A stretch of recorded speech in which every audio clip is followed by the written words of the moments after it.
Good afternoon, everyone. Good afternoon. We're going to go ahead and get started. Welcome to the GSE Colloquium this afternoon. I'm Sharice McBride. I'm a doctoral candidate here in Language, Literacy, and Culture, working with Dr. Jabari Magiri. It's my pleasure to introduce to you today's speaker, who is Dr. Faheemah Mustafaa. Dr. Faheemah Mustafaa is a postdoctoral researcher here in the Department of Psychology, specifically in the social personality area here at UC Berkeley.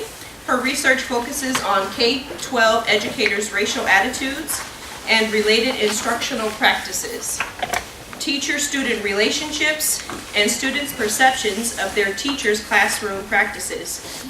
She is committed to work that provides equitable access to education and wellness opportunities for all children.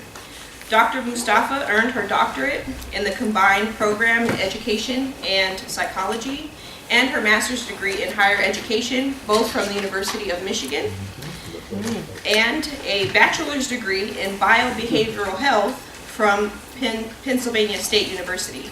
Dr. Mustafaa is a Ford Foundation Fellow and co-PI on a $400,000 Jobs for the Future Student-Centered Learning Research Collaborative Grant with Dr. Jason Okanafua here at the University of California, Berkeley as well.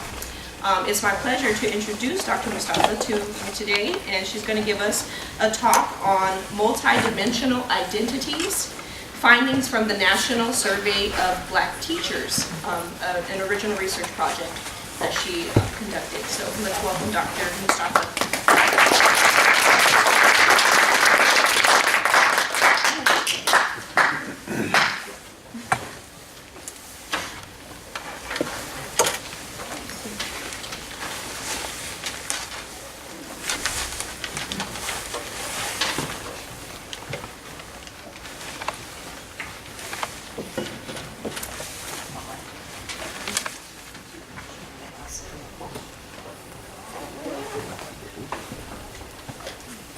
Things to plug in these days.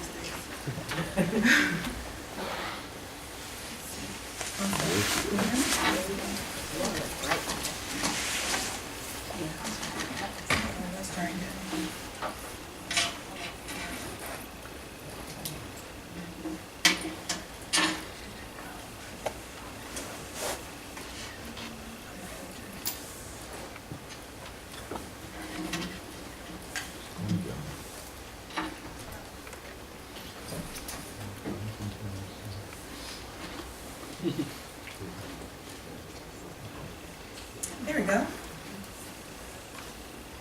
Okay. All right, awesome. Good afternoon, everyone. Or evening, whatever it is right now. Thank you for joining me today, and thank you for the introduction, Sharice.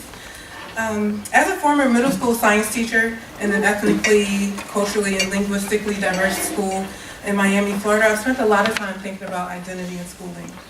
My dear friend Agnes and I, we would spend hours and hours dreaming big dreams for our Black and brown students, but at the same time we lamented over the challenges and persistent internal struggles and turmoil we experienced as new Black teachers working within a larger system that we didn't believe was serving our students as well as they deserved. So we pondered, what does it mean to be Black women and thrive in this system? How do we create spaces for our students to be their full selves in these oppressive spaces? And in what ways can we make their learning experiences meaningful and connected to the things that they value and already know well? We were never fully satisfied with our answers, but those conversations sustained us and years later became the inspiration for this work. So the National Survey of Black Teachers began as a vision, and this is me and my friend Agnes almost 15 years ago. It's hard to believe. I wanted my dissertation to focus on learning about the big dreams, experiences, and diversity of race-related beliefs present among Black teachers around the nation. But I was unable to find any data set with psychological measures and a sufficiently large number of participants to run my proposed structural equation models. So I decided to try to create my own. And back in 2014, I created this website and took a little bit of an adventure into the unknown. By using a variety of recruitment methods, I managed to survey 238 Black educators teaching in a diversity of contexts, grade levels, subjects, communities, school types, etc. across 31 states and Washington, D.C.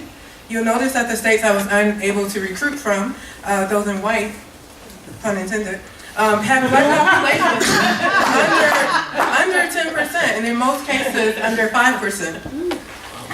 So the geographic coverage turned out to be better than I anticipated and offer a good start towards my initial vision to study the views and experiences of Black educators around the nation. I surveyed the educators on a wide range of demographic factors from their childhood through adulthood, and also asked about their teacher training, such as whether or not they attended a historically Black college for their undergraduate degrees, their professional development experiences, including multicultural education coursework, and their current school or teaching context. So here's a quick roadmap for the rest of my talk. I will quickly highlight some key points in the discourse on teachers and race. Then I'll share my overarching research agenda, which extends from this first run of the National Survey of Black Teachers. And then I'll share findings from 2 manuscripts using the data, and I'll end with my contributions and implications of the work, and of course Q&A. Since we have the room until 6 p.m. as a bonus, if anyone, PhD students in particular, wants to stick around for another 10 to 15 minutes, I can share a bit of encouragement through one of my creative writing pieces, which is something that I also do. So the current discourse says there's a dire need for teachers who are willing and prepared to help address persistent racial disparities in academic performance and discipline in our nation's schools. Given bodies of research that show on average Black students fare better academically, on discipline, high school completion, and have higher college aspirations when they've had at least one Black teacher, there's increasing support for diversifying the teacher pool. Currently, white teachers are more than 80% of the teacher pool nationally, and in most districts there's a large gap between the portion of students of color and teachers of color, as many of you know. So nationally, Black students are about 16% of the K-12 population, whereas Black teachers are about 7%. And the majority of Black students today have no more than one Black teacher in 12 to 13 years of schooling. And recent projections should suggest that without drastic intervention, this trend is going to be the same through at least 2060. A predominant theoretical argument used to explain why, on average, Black students may fare better with Black teachers is the racial match or role model hypothesis. So this socio-cognitive hypothesis suggests that when Black students see and closely engage with someone who looks like them, they are more motivated to succeed. While this hypothesis is arguable, I suggest that from a socio-cultural theory perspective, we can dig a little deeper. So socio-cultural theory suggests that individuals learn, make meaning of complex ideas like race, and develop beliefs and behaviors within specific cultural contexts. So what teachers bring to the classroom is more than just the race we see on the surface that students may view, but we can use their racial identity attitudes and the related theories, ecological systems theories to understand their nested context, as well as multicultural education theory to better understand the beliefs and behaviors of individual teachers within a racial group. So my research agenda has 3 aims. First, as a psychologist, I'm interested in and trained to study individual beliefs and behaviors and connections between how we think and how we behave.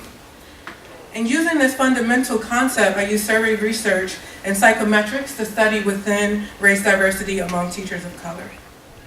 Lastly, my thinking is largely influenced by the social justice arm of psychology, community psychology, which suggests that we must go beyond an individual focus to uncover the social, cultural, economic, political, and environmental factors bearing on individuals' beliefs and behaviors.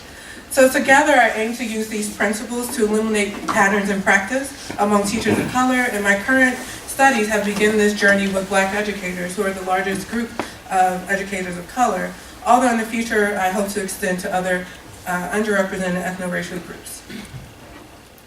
So in the first study, I used data from the National Survey of Black Teachers to examine psychological and demographic factors in relation to culturally relevant pedagogy.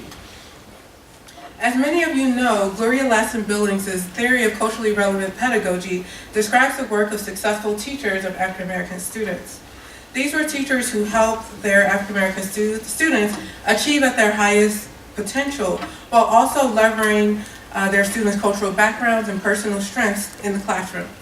For example, they use African American students' multiple dialects and literacies as tools for learning and included African American culture like books in the classroom. They also develop relationships with their students and their students' families to help maintain their students' sense of cultural integrity and continuity between home and school. And lastly, they express a deeply personal socio-political commitment to teaching African American students and to serving Black communities and teaching students to do the same. So one of my favorite lines in Lasson-Billings' 1995 theoretical paper, which followed this 1994 book on culturally relevant pedagogy, is this.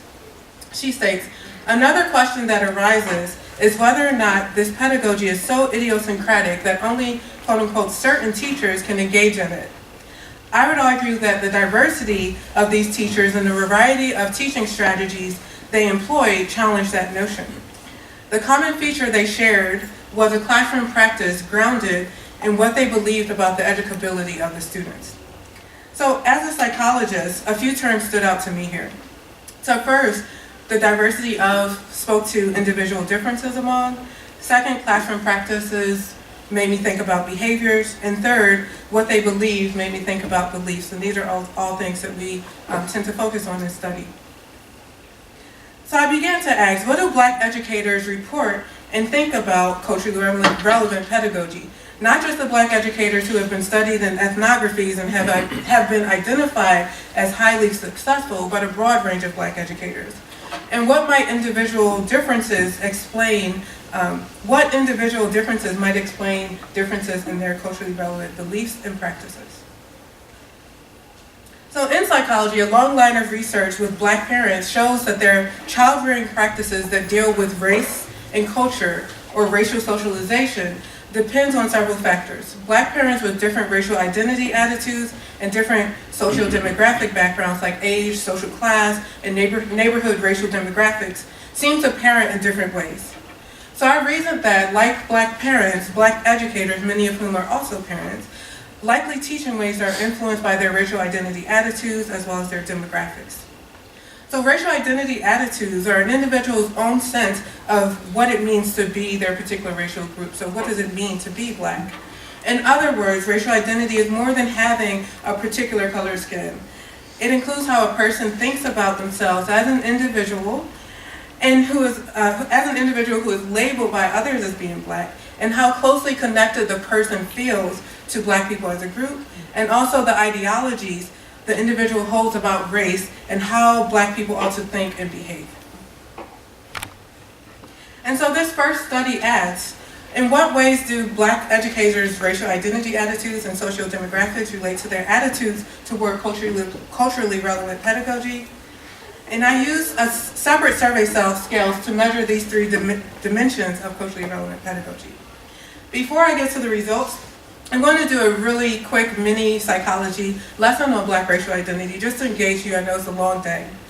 And I ask you to please pay attention closely because you will have a quiz afterwards. I'm not joking. Okay, so there are many different models.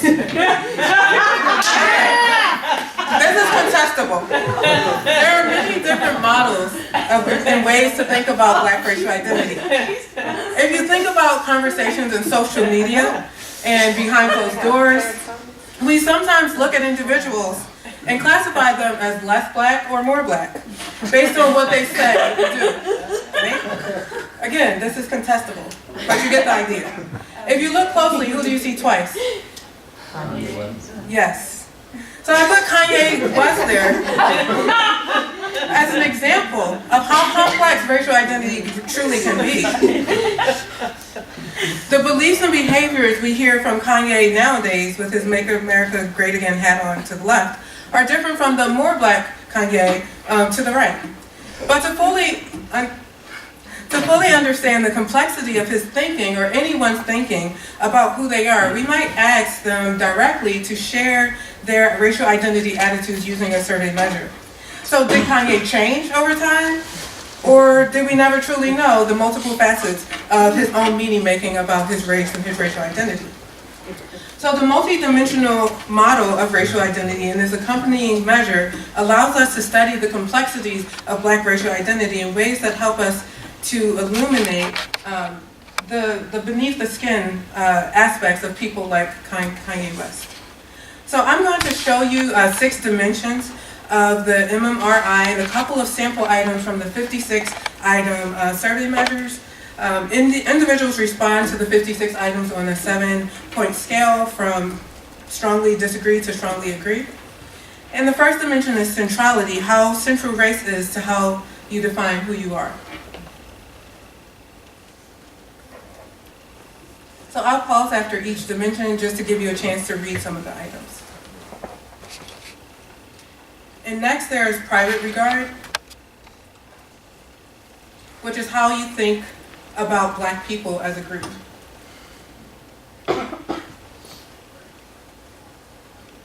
Then there are 4 racial ideology dimensions. Racial ideologies reflect an individual's beliefs about how Black people should behave.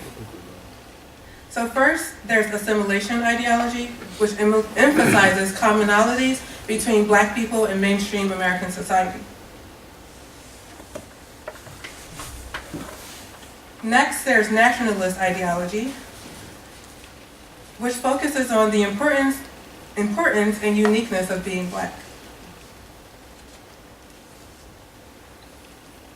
Then there's humanist ideology, which highlights the importance of acknowledging commonalities among different groups of people, regardless of race. And last but not least, there's oppressed minority ideology, which emphasizes commonalities between Black people and other historically marginalized groups.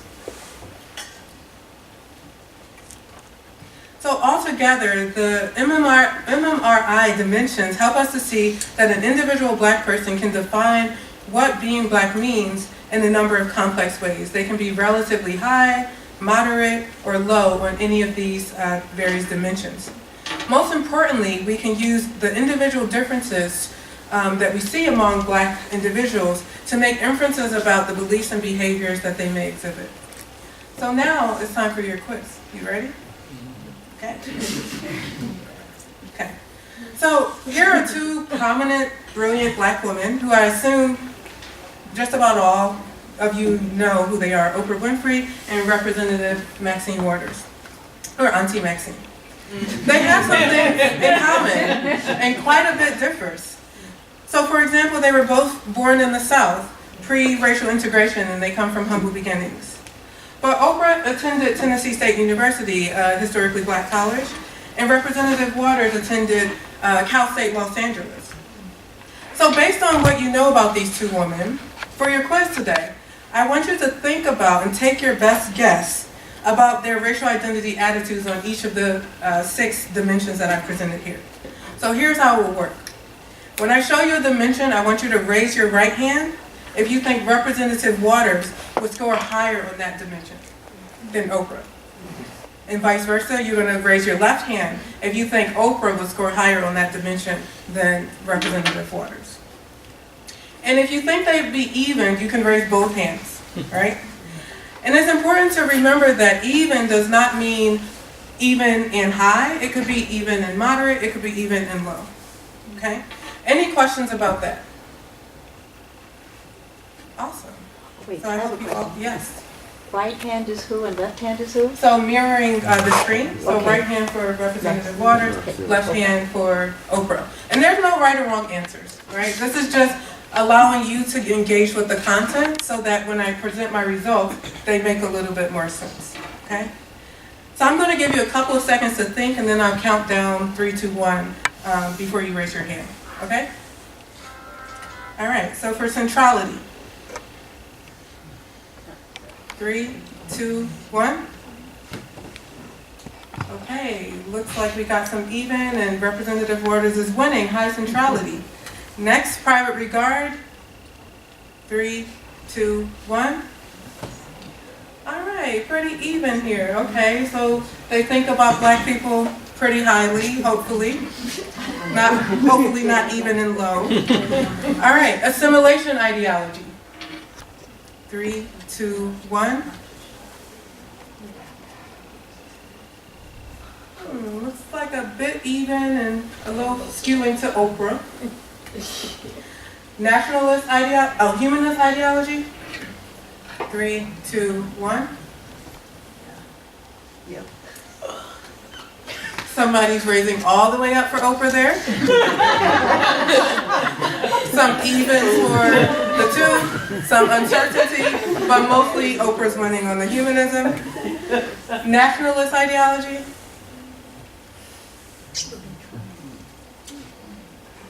This one is tough, huh? Remember, they can be even and low, even and moderate, even and high, or high or low. This is causing a lot of confused faces.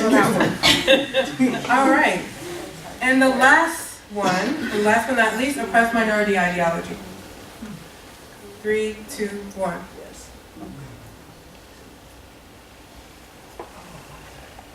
All right. We got a good mix on this one. Okay, give yourselves a hand. Great job. All right, so thank you for doing a good job on this quiz. Okay, so now on to the results from Study 1. Just a quick snapshot of the participants in the National Survey of Black Teachers. There's 238 participants, as I mentioned, mostly female, mirroring the national population of teachers. And as you can see here, they're a diverse group of Black educators who primarily teach in urban environments and Title I schools or low-income schools. Schools where the majority of their students' families are low income. I ran 3 separate hierarchical linear regression models for each culturally relevant pedagogy measure, with step 1 being racial identity, step 2 being individual sociodemographics, and then step 3 being sociodemographics. So each racial identity dimension is on the left. In the 3 columns, I'll show you the coefficients for each of the culturally relevant pedagogy dimensions. And then the same thing, you'll see columns for each of the columns for each of the culturally relevant pedagogy dimensions in association with sociodemographics at the individual level. Here's childhood social class. And then at the school level, so cultural theme, urbanicity, and Title I. So I included 3 binary socio-demographic variables about their current schools, whether or not the school has a cultural theme, like an African-centered focus, whether or not it's in an urban area versus not, and whether or not it has Title I status, which is for schools where the majority of students are from low-income families, which I stated before. So now onto the results. Whether an educator's racial identity attitudes were low, moderate, or high on centrality, assimilation ideology, and humanist ideology was not associated with any weaker or stronger endorsement of any of the 3 dimensions of culturally relevant pedagogy. However, there were some significant associations for the other 3 dimensions of racial identity. So first, having more positive attitudes towards Black people as a group, private regard, was associated with a stronger socio-political commitment to teaching Black students. And second, having stronger racial attitudes about the uniqueness of being Black or nationalist ideology was positively associated with a greater affinity for all 3 dimensions of culturally relevant pedagogy, the strongest association being with the measure of including African American culture in the curriculum through things like books, toys, or cultural experiences like field trips. And lastly, having a stronger sense of connection to the commonalities among oppressed groups, oppressed minority ideology, was associated with greater leveraging of students' cultures in the classroom, or cultural responsiveness, and a stronger oppressed minority ideology was also related to a greater expressed commitment to teaching African American students. However, unlike nationalist ideology, individual differences, so being low, high, or moderate, on oppressed minority ideology was not associated with more frequent inclusion of African American culture in the classroom content as shown in the first column. Now for the sociodemographics, there were no differences in culturally relevant pedagogy dispositions among Black educators in culture-themed schools versus other schools, nor in urban schools versus non-urban schools. However, there were differences based on the educators' childhood social class identities. There was an incremental decrease in Black educators' affinities for culturally relevant pedagogy with each categorical increase in social class identity. In other words, each dimension of culturally relevant pedagogy was a little less endorsed by Black educators who identified as middle or upper class during their childhood versus those who identified as poor or working class during their childhoods. And this finding is important to mention that I also asked their current social class how they identify, and there weren't any such differences for their current social class. And if you're familiar with the risk study in 1970, this is actually contesting that, where they talked about Black middle-class teachers having lower culturally responsive type of attitudes. I'm not finding that for their current social class, but I'm finding that for their childhood social class. And second, thinking about the school context, there was an incremental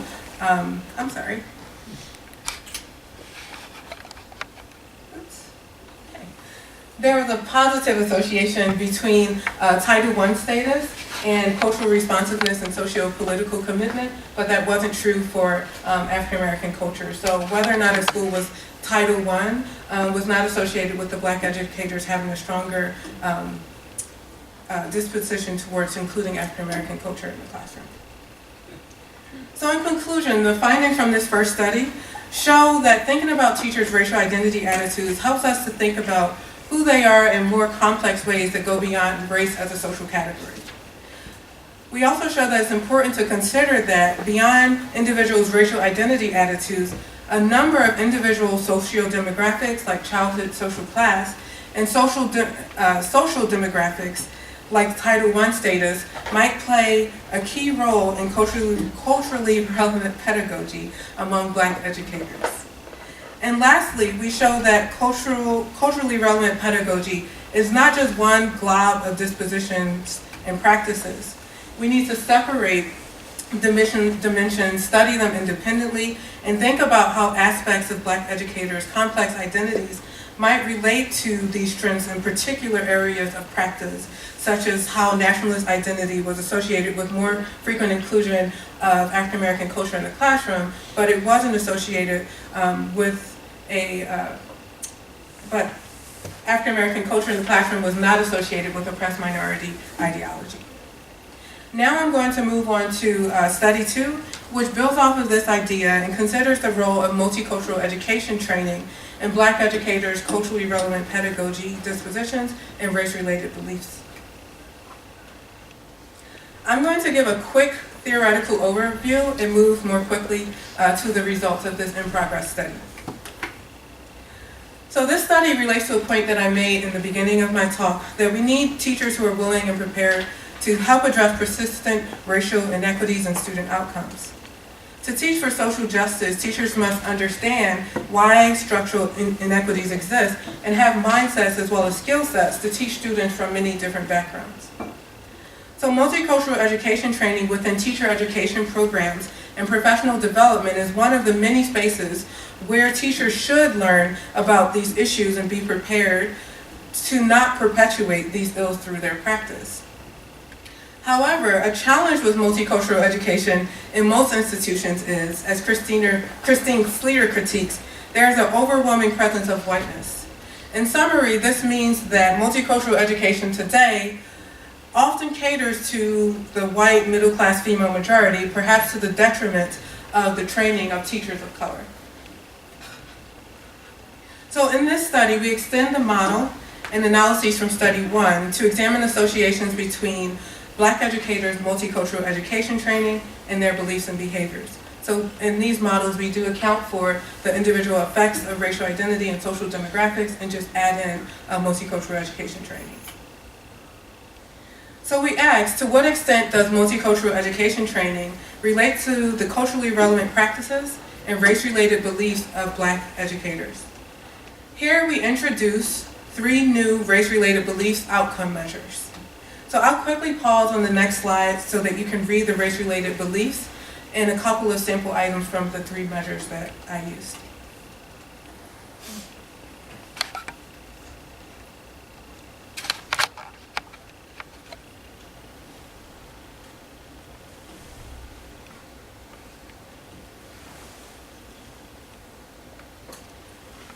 I'll also pause on the next slide to allow you to get a sense of the multicultural education measure. Because the original measure of multicultural education that I use focuses on learning about students who are different from you, I included and tested some new items that also ask, what about students who are the same race as you, or the same religion as you, the same culture as you? It includes 14 items across several areas, and I show you an example of the modification that I made for a few items in red on the next slide.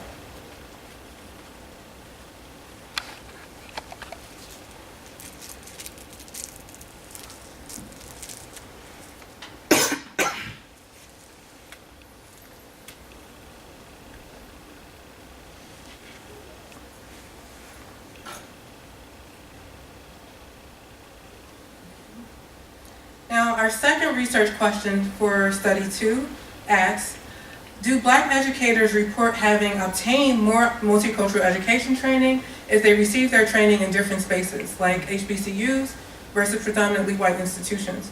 Or are their practices, their training or professional development looking different if they are in culture-themed schools versus other types of schools? So here are the results for the first research question.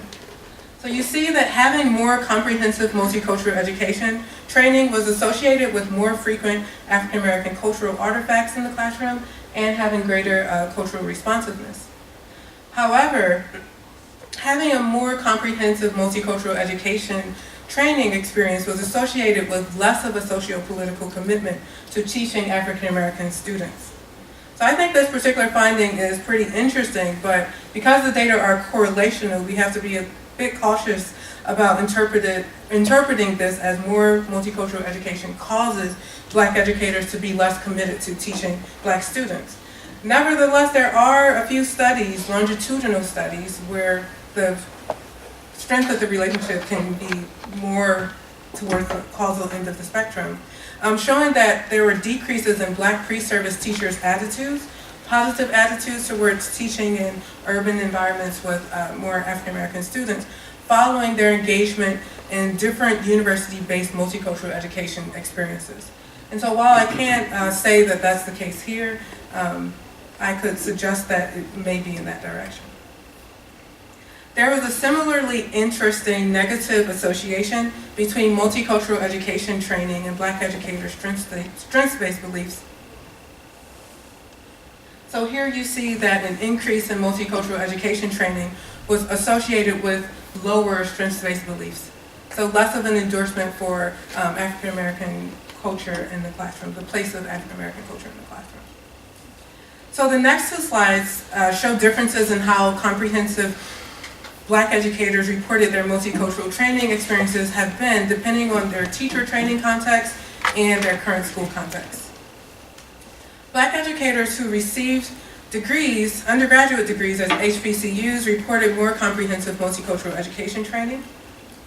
And we didn't find any differences by birth cohort, so whether the teachers were born before the Civil Rights era, before the Civil Rights Act of 1965 versus the youngest group of teachers versus the middle-aged group. We didn't find any difference between Black educators who received their training in traditional teacher education programs versus alternative programs like Teach for America. We also found that Black educators who teach in culture-themed schools reported more comprehensive multicultural education training than their counterparts in other types of schools. We didn't find any differences for educators in urban versus other types of schools, or Title I versus non-Title I schools.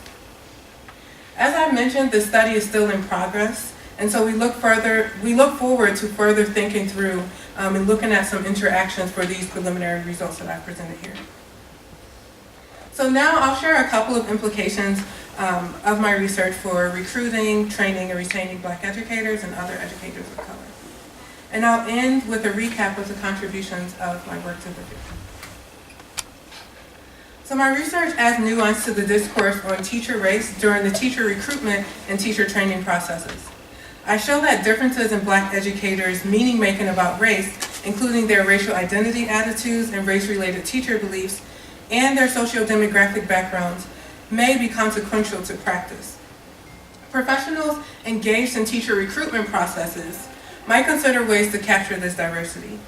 So one possible approach that I've thought about is including interview questions that really push prospective teachers to reflect on multiple facets of their identity and explore their lived experiences in order to understand their thinking in relation to the students that they may teach. Teacher educators should be better prepared to understand that teachers of the same race, especially teachers of color, are not homogenous in their racial identity attitudes, nor in their preparation to teach children of their same background or other racial backgrounds. So multicultural education should be a space of growth for all teachers, no matter where they begin on their trajectory of their racial identity development. And it should serve the needs of all teachers, no matter what their race or background experiences may be. In addition, I think we need greater transparency and preparation in the recruitment and training processes. In particular, teachers in training need to have a realistic expectation of what their potential schools will or will not provide in terms of resources and training toward meeting the needs of their student populations. So by doing so, I believe that retention, and the research suggests this, retention among teachers of color may improve. So a recurring theme in research on why teachers of color leave the profession is that they often struggle with and become frustrated with the challenges of lack of autonomy in today's test-driven schools, knowing that these practices exacerbate existing racial disparities.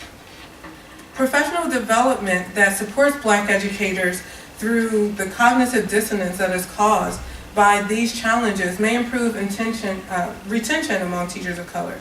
For example, consistently bringing teachers' identities to the fore and reminding them of what motivates them to teach despite these persistent structural challenges may help. In addition, there's a need for professional development that is more tailored to the needs of educators of color as they grow and as they work with shifting demographics of schools that they are currently in. And last but not least, I'll quickly highlight some of the contributions of my work. So with the National Survey of Black Teachers, I took a first stab at filling a void in the field, which was the absence of research on the geographically expansive population of Black teachers. Specifically, I included many measures that help us to begin to understand the diversity that exists beneath the skin of Black educators as a potential model for ongoing research with other underrepresented groups of teachers.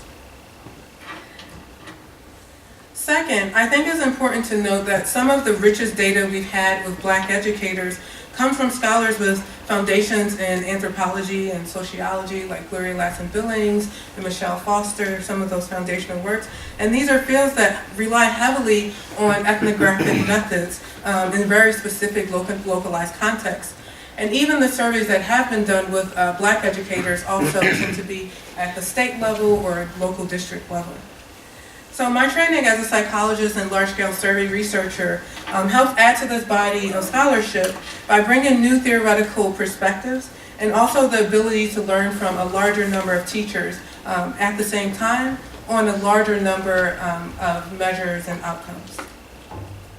And finally, grounded in community psychology, I consider how both individual characteristics and the cultural spaces that teachers are raised in, trained in, and teach in might play a role in their practice. So that concludes my talk, and I'll do a quick few acknowledgments and open for discussion. I express gratitude for these units of my alma mater, which in total awarded me $9,000 that allowed me to hire a research assistant and to thank each educator with a $20 gift card for their participation. And I also thank my community of support, especially my 5 friends listed here, who provided critical support during my preparation for this talk. Thank you.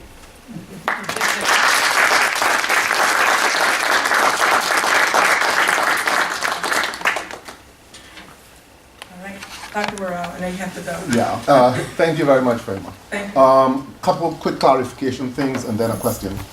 Were those Bs or betas on the slide? Those were betas. Betas. Yes. Okay, and actually, you didn't mention public regard in the model. I was just wondering, yeah. You're probably the only person in this room who even knows what that is. Dr. Burrell caught me in a little a little slip. So the multidimensional model of racial identity actually has 7 dimensions. I presented 6. I actually excluded the public regard dimension from my dissertation study for 2 reasons. One is that there's been really inconsistent findings with that dimension. So public regard is the dimension of your racial identity that says, what are your perceptions of how the mainstream view Black people? And I personally find it to be a little contentious as part of defining yourself. It's a little hard for me to imagine what that truly means, but also in the psychological literature and other fields, public regard hasn't panned out to really tell us much consistently, and so I excluded it here. But moving forward, which I do plan to do the survey again, I will include the dimension and at least explore it. And the question is, the finding about the negative relationship between the Black strength-based stuff and the focus on Black literature, I'm wondering if in fact it's the item. There's a negative relationship between the Black identity of some sort and multicultural, that's it. Yes. Is it possible that in fact that relationship actually is reflecting the fact that the teachers are now thinking broadly about culture, not just about African Americans? Because the question that you showed actually talked about specifically looking at Black literature. And so in some sense they may have seen it as restricted. So it's not that they are anti-strength based per se, but the nature of the item. I was just wondering what your thoughts were about that. That could be the case. So the idea that multicultural education is sort of supposedly broadening your perspective on what types of things you might include in the curriculum would be associated with a lower affinity for including African American culture. It could be the items, and I should look more closely at that. But I do think that it's interesting nonetheless to think about whether in some ways learning about other groups sort of decentralizes your own group, Right. and or causes stress for teachers in terms of thinking about how to balance, including their own culture as well as different cultures. I will probe this finding a little bit further to see whether there's, let's say, an interaction with the teacher's actual racial demographics of their context, and probably a number of other variables. Thanks again. Nice talk. Thank you. Great presentation. I think the finding around social, there's a lot of stuff that can be great contributions to the field, particularly this finding around social class. Yeah. I'm curious if you could talk a little bit about how you selected participants. Yes. Great question. So a number of things. I used a number of strategies, but at the time I was really just interested in getting started and seeing what would happen to get some data from a large number of Black teachers. And I was actually surprised, honestly, when I actually mapped it out, and it was from 31 different states. Yes. Other questions or comments? Yes.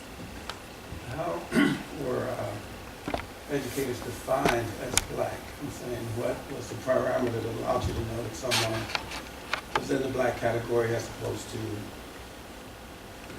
racial goals or something? That's a great question. I have several questions dealing with race on the survey. So there could be a racial. There could be a Rachel in the data or more Rachels. The perspective that I come from is if you define yourself as black and you identify with being black, then you are black. Now, some people may contest that. If you have a particular color skin, that you aren't black. But I love to have conversations about this, so after the talk is actually over, if anyone wants to talk about this. But the actual question was, people use different terms to refer to people in the U.S. whose ancestors were originally from Africa. What word best describes what you want to be called? African American, black, black American, or black American, black American. I prefer my family's nationality, which is, I prefer my family's ethnicity, which is, or other. The screening, there was a screening question at the beginning that just asks, do you identify as black or no? And if you identify as black, then you could be sent a link. But I do have data on whether or not the teachers identify as like African American versus some other ethnic group. Other questions? Yes. So the 7-part or 6-part MMRI Yes. are beliefs about an individual's blackness, but then changing to the 3 elements about beliefs about black children are strength-based, deficit, and colorblindness. I'm wondering if there's like a link between those 2 belief systems, and did you address that or plan to address that? Yeah, I addressed it in my dissertation, and I will in a future paper, but for simplicity's sake in this presentation, I just didn't cover it. But there are some associations between racial identity and beliefs about the place of race in the classroom, so the strengths-based deficit and colorblindness. So for example, one thing that I recall is that humanism was one of the dimensions that wasn't related to the practices, the culturally relevant practices, but humanism is related to higher colorblind beliefs, for example. So having a more, which makes sense, right? To say humans are all similar and race is not as important to my identity as the fact that I'm an individual human, then those black educators with higher humanist ideology were a little bit more prone to endorse colorblind beliefs. But overall, colorblind beliefs were very low among the black educators in the sample. I have another question. You Yes. mentioned something very interesting, which was professional development that reminds teachers of what motivates them to teach. I wonder if that comes from changing beliefs, because that'll change. You've shown that changing beliefs influence their practices. So I'm like wondering where that recommendation for changing PD in this way to remind teachers of what motivates them, because motivation relates to beliefs, I guess. I'm sorry, I'm not quite clear on what. I'm wondering like why you, in your recommendations at the end, you mentioned that including in the professional development, reminding teachers about what motivates them. Where does that recommendation come from? Is it related to beliefs? Oh, I see what you mean. So, thank you for asking that question, that clarifying question. So there's a whole body of literature in psychology on identity-based motivation. So some people's motivations to behave in certain ways are connected to their identities, many different identities, right? So it can be your racial identity, your religious identity, your sexual orientation. And there's been a smaller body of research. There's one person I'm thinking of is Brockenbrough, I believe his name is. Ed Brockenbrough. Who's at University of Penn, who's done some work around teachers' identities and thinking about what sort of motivates them to stay in particular school environments. And so I think I was just thinking about that, not so much connecting it to my findings on beliefs. So just sort of broadening the potential implications of thinking about identity. Thanks for that question. Yes, you're here. It doesn't matter. I didn't see whose hands went up first. I was looking this way, so I saw him. Let's go first, Gabe. Yeah. Okay. You showed a slide with Lanson Billings' quote.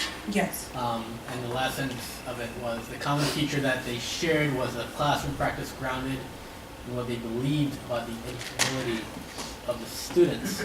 Yes. So those beliefs about the educability, how do you see your data, your results pointing towards that, or does it support that in any way? Yeah. That's a great question. It's not something that I directly measure. I'm actually sort of reconceptualizing the framework a little bit from how I did it in my dissertation. And also thinking about finding other measures that actually tap into these things. Because part of the challenge I had when developing this survey was that a lot of the concepts about what culturally relevant pedagogy were embedded in qualitative work, and it's sometimes difficult to think about how do we take all of this richness and suck it down into some 3-word construct that we can measure on a psychological survey. So I didn't measure exactly the educability, but I do think that the beliefs that she was talking about throughout her work are really about the place of race and the importance of race in the education of students, and also in the relationships that teachers attempt to build with their students.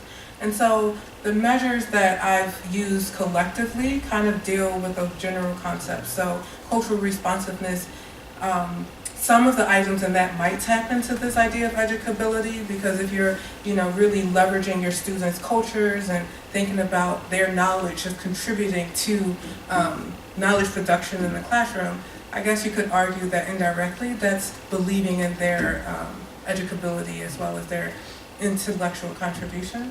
And then also thinking about the strengths-based beliefs in particular. If you value their culture as part of the classroom, I think it's also a sort of latent signal that you value them, hopefully, and believe in them and in the value of having their culture in the classroom. So I think that's a great question. It's a challenge that I think we have in education, this sort of going back and forth between trying to understand things deeply through ethnography and trying to understand a multitude of factors from a more survey quantitative perspective. But if anybody knows of any measures that deal with educability, let me know. Anyone else? Yes. Sorry, I was just going to say, I find this stuff about sort of the connection between teacher training and kind of professional development experiences and beliefs really interesting. And just thinking about some of the data you were sharing at the very beginning about how, many Black students may have only one or a Black teacher in their whole K-12, schooling or none at all.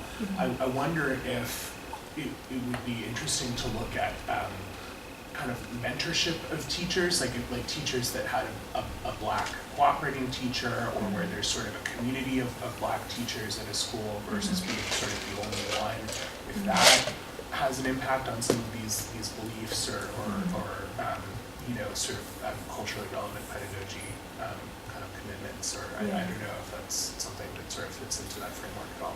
Yeah, I think that's a really interesting thing. I didn't ask those questions in my survey, but it's probably something that I should ask about in the future. But Travis Bristol, I don't know if you know him, he was sitting right in front of you, actually does work exactly on that. So he has a few papers where he's published on the experiences, particularly of Black male teachers who were the only Black male teacher in their school versus among a cohort, and he also looks at professional development within communities of color. Interesting. Yes. Did you find that support for culturally relevant pedagogy depended on what the teacher specialized in teaching? I did not look at that, and part of it, you mean like subject area, if you taught math versus science? I did ask that question in my survey, but you live, you learn, right? So I asked the question in a way that made it really difficult for me to code. So I asked the question,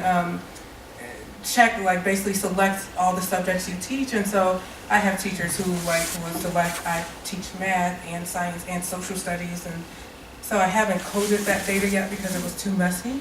But if that's something you're very interested in, reach out to me and you can code it and we can go author a paper on that. Yes. All right. Yeah. I know you said that it's kind of all over the place, but I think you called it private belief. Private regard? Private regard. Do you know if anyone's studying like the family background of the teachers, like in the private regard of their family members, like where the situation where they grew up? So Private regard is how you think about your racial group, like how positively or affectively you think about, do you feel good about Black people if you're Black? So you're saying, Like how they might assess the attitudes of their parents or like family members. like if I have high private regard, do I look at my parents' sense of private regard as well to inform my private regard? What do you think? Like I would, I don't know, Yeah. hypothesize that the way that your parents Mhm. view your, like, Yeah, I'm just trying to think, I know there's some work, I was just trying to think if I could name particular scholars. I can't think of anyone offhand, but the area of work would be in parental racial socialization. And so I know there are some scholars who have used this model, the MMRI, to look at how Black parents socialize their children around race and dealing with like racism in society. But I can't recall if any of those studies also measured the children's, or young adults' racial attitudes to see if there's concordance. Yes, the word concordance. Khalil Ford. See how these things work? Khalil Ford, his dissertation looked at that. thank you. I don't know if he's published papers off of it. Yes. Any other questions? Comments? I have a question. I understand, I think it's, of course, makes a lot of sense to do this for public schools rather than private. Yes. But I taught in public and private school. And I just wondered if you know if anyone has looked at anything related to this in private schools, just because the ratios are different. I mean, like the number of Black students to Black teachers is actually probably closer ratio because there's so few Black students in private school. And so I was just curious about that. Not that I can think of. In my data, I have a very small portion of teachers who actually teach in private schools. So I was unable to so do it's a mix. much Okay. with that. Yes. The vast majority are in public schools. And most of our nation's schools, as most people know, are That's public. why I was So thinking, like, the- it wouldn't be the first priority. yeah, but I'm trying to think, if I think of any, I'll let you know. Like, I can't think of anybody who I know who's been doing work in private schools, thinking about teacher race in private schools. Yes. So, as I understand it, initially, when you started, you talked about the racial match hypothesis. Yes. And I forget the other one. Sociocultural theories? Yeah, so it seems like you're trying to either challenge or interrogate that model. The racial match Yeah. hypothesis? And so can you talk about how this research speaks to that, particularly in terms of hiring teachers? Let me jot this down.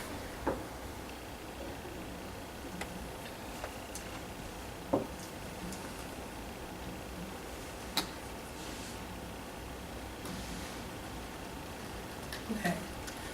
So I guess I would say I'm not challenging the racial match hypothesis because there are some pretty rigorous studies that suggest that matching Black teachers and Black students does have like positive and consequential outcomes for Black students. But what I'm just saying is that there are ways that we can think more intentionally about the depth of why those matches might matter. Okay. So what are all of the individual factors that Black teachers are really bringing to the table that make a difference in students' outcomes? Because I think one of the things that has been troubling for me is that a lot of the discourse is just saying, increase the number of teachers of color, increase the numbers of teachers of color, but then they're hired and then not retained and not supported, and also not acknowledged as teachers who are growing and don't have all of the answers. And so in terms of hiring, I'm not trying to challenge or any way say that we should hire fewer teachers of color. But what I'm trying to say is when we do hire teachers of color, one, recognize that all individuals are different and bring different perspectives and different preparedness to teach students of their own race and other racial backgrounds to wherever they're teaching, and that multicultural education training needs to do a much better job at meeting the needs of all teachers, in particular teachers of color, and not going to put all these responsibilities on Black educators and other educators of color, but sort of knowing everything in every dimension of culturally relevant pedagogy. And there's a lot of research on that this happens a lot, especially with Black male teachers being seen as the, answer and mentor, disciplinarians, co-fathers, of Black boys, because there's all of these persistent social inequities in schools for Black students that disproportionately impact these populations. And so I'm trying to suggest that while we increase or attempt to increase the numbers of teachers of color, because as a whole, the rigorous studies we do know say that they're doing well, we have to also make space for teachers who come in with different identities and also train them in ways that will help them to become better teachers no matter what. I think it's also a challenge for some teachers who just don't see race as a central part of their identity. There's Black folks who are Black, not Rachel Dolezal, who were born of parents who identify as African descent and just don't want to think about race. They don't want to put, Black books in their classroom. They're like, I just want to be the best math teacher I can be, and to them that framework does not include culture and race. Some people might say that's problematic, but for me, at the end of the day, it's really about the students and moving their learning along, and that can happen in so many different ways. The teacher doesn't have to be the one, leading that particular trajectory. Students can see whatever they see in teachers, no matter what race they are. I just wanted to say in reference to that, I thought one of the really useful and interesting things that you implied, but maybe you didn't say here, is that by elucidating what it is that the teacher is bringing to the table, I think it helps to address what I think happens in schools and like my anecdotal experience, which is that the Blackness of the face of the teacher is all the school is interested in, and yet when it comes to actually respecting the what that teacher wants to do, right, as a result of whatever they're bringing to the classroom, that's pushed back against because it doesn't fit the culture of the school. Right. And so I think it's really helpful to break this down and say, like, you're not just bringing your appearance. There's something behind that, and this is how. So I think that's very useful. Thank you for bringing that up. I'm still sort of connecting to all these different bodies of literature and thinking about what the real practical implications of this work are, and that is one that some people do talk about in the literature too, that teachers of color are often brought into their schools based on, of course, some of their qualifications to a large extent, but also based on their race. And then the full range of their professional strengths and identities are not utilized. And, a teacher who wants to become a professional development leader in their school maybe has no time to do that because they've been sort of, pegged as the disciplinarian or sort of narrowly constructed into a particular lane within their school that limits their own professional growth and opportunities. So thank you for mentioning that. Yes. I'm curious about the teacher education piece of this and wanting to know more about this notion of multicultural education training, how you define that. How were teachers conceptualizing that in the survey? What does that entail? Cursor's not showing up over here. Okay. So, excuse me. So this is just a sample of the 14 items that are on the survey. there's a measure by Berry and Lechner from 1995 that I'm drawing these items from. As I sort of alluded to earlier, part of the challenge with this area of work is that it hasn't been in the survey arena very much.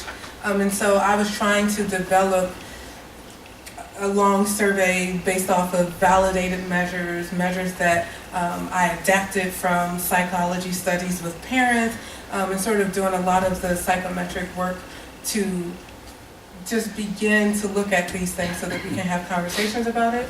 But so I don't think that this measure is by any means a perfect or representative measure of what multicultural education really is, but it was the best measure that I had available to me at the time, which was 2014 when I developed the survey. So if anyone's familiar with other inventories that are even being used at district levels or university to really think about what are all of the different components of multicultural education training that should be in a measure, then I'm happy to think about and talk about that. But this particular measure kind of had items that fell in these areas. And I did psychometric analyses on it to see whether it broke down into these subdimensions, like if I should actually use the 14 items as 4 different measures, and it didn't empirically hold as 4 different things. So I just averaged the 14 items together. But again, this is still in progress, so I'm still tinkering with the data. Yes. This might be related, but in your 2 sets of findings on both your questions, you had significant areas where there was no significant finding. What do you make of those areas that you specified for imagining that there would be distinctions and you didn't find anything significant? In some ways, I'm glad in some cases that we don't find differences. So, for example, here, I would say that this represents equity in terms of how the mindsets of Black teachers are distributed across different contexts. So I didn't find differences between, in the culturally relevant pedagogy dispositions of Black educators in urban versus non-urban schools and the culture theme versus not schools, which to me suggests that we have Black educators potentially in different types of contexts who are really thinking about culturally relevant pedagogy.